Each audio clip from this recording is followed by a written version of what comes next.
Oggi voglio metterti alla prova con i verbi irregolari al passato in italiano. Ciao a tutti e benvenuti a un nuovo video. Io sono Stefano e sono un insegnante di italiano per stranieri. Oggi ho deciso di fare un video un po' particolare. Infatti voglio metterti alla prova, voglio testare la tua conoscenza dei verbi irregolari al passato in italiano. Quindi questo sarà un video molto interattivo e non importa se sei un principiante, un intermedio, un avanzato, fai questo test e vediamo se conosci questi verbi al passato. Prima di iniziare però voglio dirti che abbiamo preparato per te un fantastico PDF con i 50 verbi irregolari più comuni al passato in italiano. Troverai il verbo, l'ausiliare, quindi essere o avere,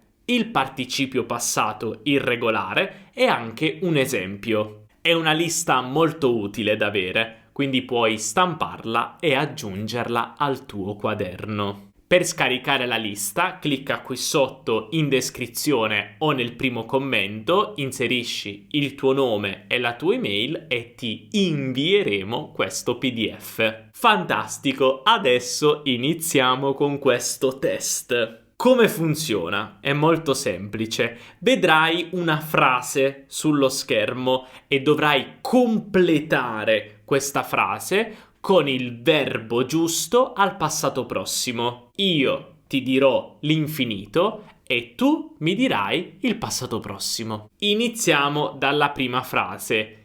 Io, essere, dobbiamo usare il verbo essere, molto impegnato negli ultimi mesi. Qual è la forma corretta del passato prossimo del verbo essere? Pensaci un po', io ti aspetto qui.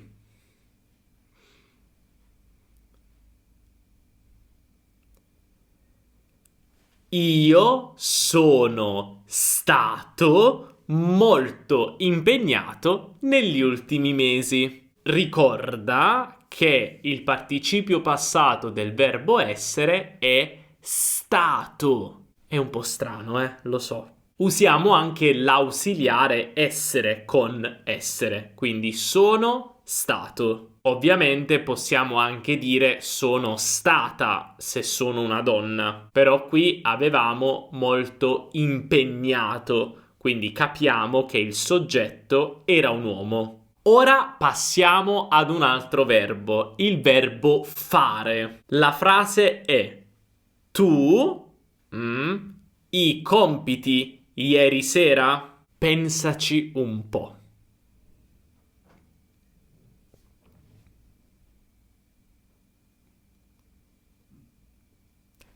Hai fatto i compiti ieri sera? In questo caso usiamo l'ausiliare avere col verbo fare e il participio passato di fare è fatto. Fatto. E ora passiamo al verbo leggere. Leggere. Per esempio, leggere un libro. La frase è noi, un libro molto interessante. Pensaci un po'.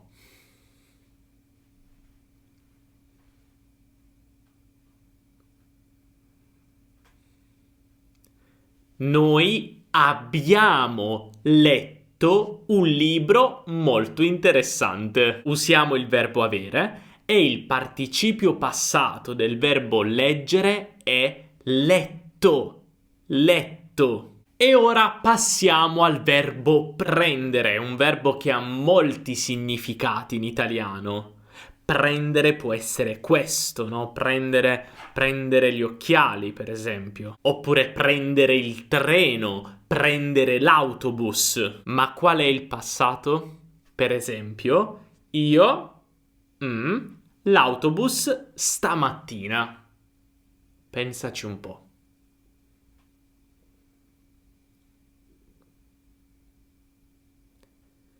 Io ho preso l'autobus stamattina. Il participio passato del verbo prendere è preso, preso, e usiamo avere. E ora passiamo al verbo mettere. Per esempio, mettere un oggetto sul tavolo, o anche nella forma riflessiva mettersi gli occhiali. Per esempio, tu i vestiti nell'armadio?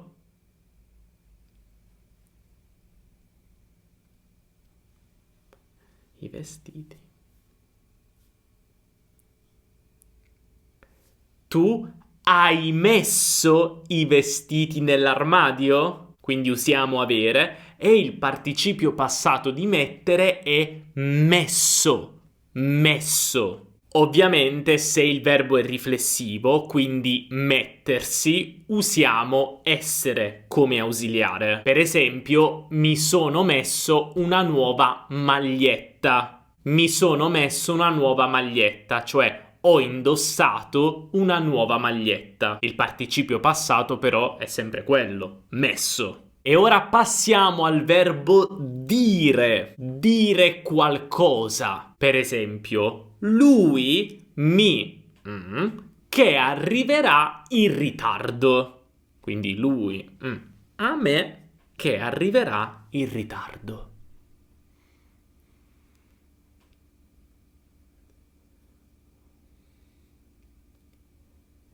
Lui mi ha detto che arriverà in ritardo. Quindi usiamo avere e il participio passato è detto, detto. Ora passiamo al verbo chiedere, chiedere. Per esempio, chiedere un'informazione, chiedere qualcosa, nel senso di fare una domanda, chiedere un favore. Per esempio, io un favore a mia sorella.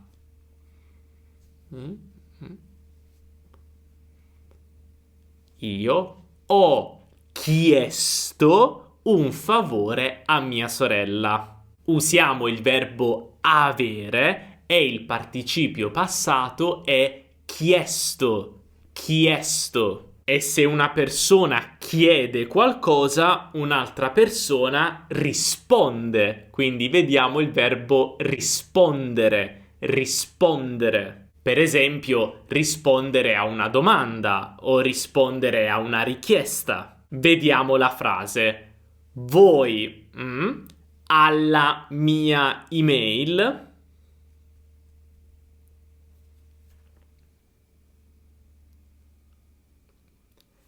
voi avete risposto alla mia email? Quindi usiamo avere e il participio passato di rispondere è risposto, risposto. E ora vediamo il verbo scegliere, scegliere. Scegliere significa decidere tra più opzioni, scegliere qualcosa. Per esempio, io un regalo per il compleanno di Samuele.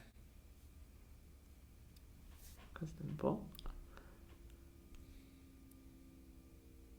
Io ho scelto un regalo per il compleanno di Samuele. Usiamo avere e il participio passato di scegliere è scelto, scelto. Ricorda, scelto. E ora passiamo al verbo decidere, decidere, che è un po' un sinonimo di scegliere. Per esempio, loro di vivere in città.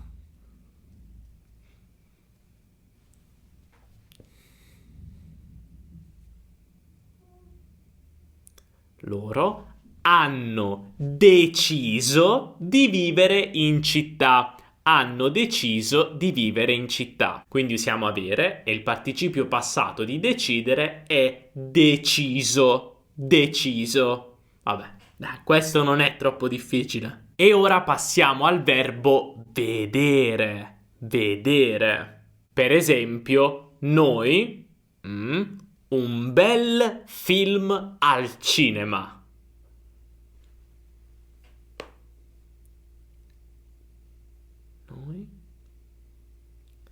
Noi abbiamo visto un bel film al cinema. Usiamo avere e il participio passato è visto. Visto. E adesso passiamo al verbo scrivere. Scrivere. Per esempio, scrivere su un quaderno, scrivere su un foglio, scrivere un'email, scrivere un libro. Vediamo la frase. Noi un testo.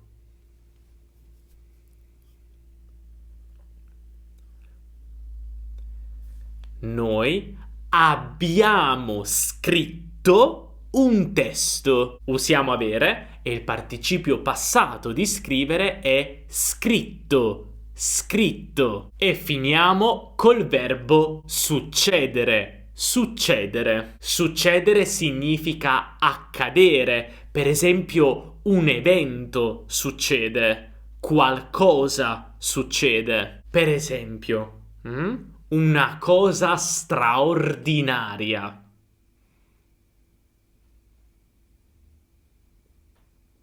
Questa forse è un po' più particolare. Ricorda che il soggetto è una cosa straordinaria, però lo mettiamo dopo il verbo in questo caso. La risposta corretta è successa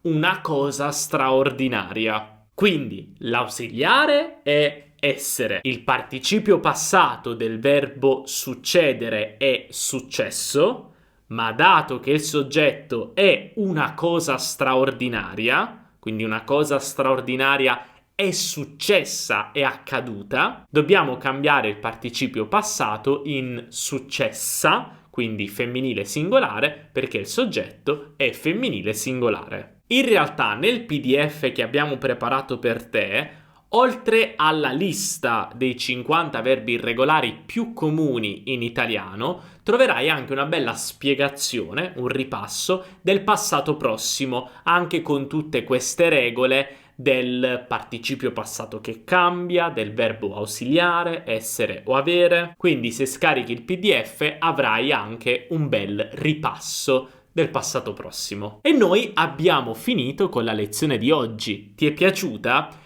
Beh, se sì, non dimenticare di lasciare un bel mi piace perché questo ci aiuta incredibilmente a far crescere il canale. Davvero tanto. Può sembrare una piccola cosa per te, ma per noi è una cosa molto grande, molto importante. Perché se tu non lasci mi piace, poi YouTube pensa che questo video non è bello. E poi YouTube non consiglierà questo video ad altri studenti e studentesse come te. Invece, se lasci mi piace, YouTube dice: ah, bel video, allora consigliamolo ad altri studenti di italiano. Quindi se vuoi supportare il nostro lavoro, semplicemente metti mi piace. È la cosa più semplice da fare, ma anche quella che funziona di più. E non dimenticare anche di iscriverti al canale e attivare la campanellina, così non perderai nessun video futuro. Noi ci vediamo nella prossima lezione. Un abbraccio dall'Italia, ciao!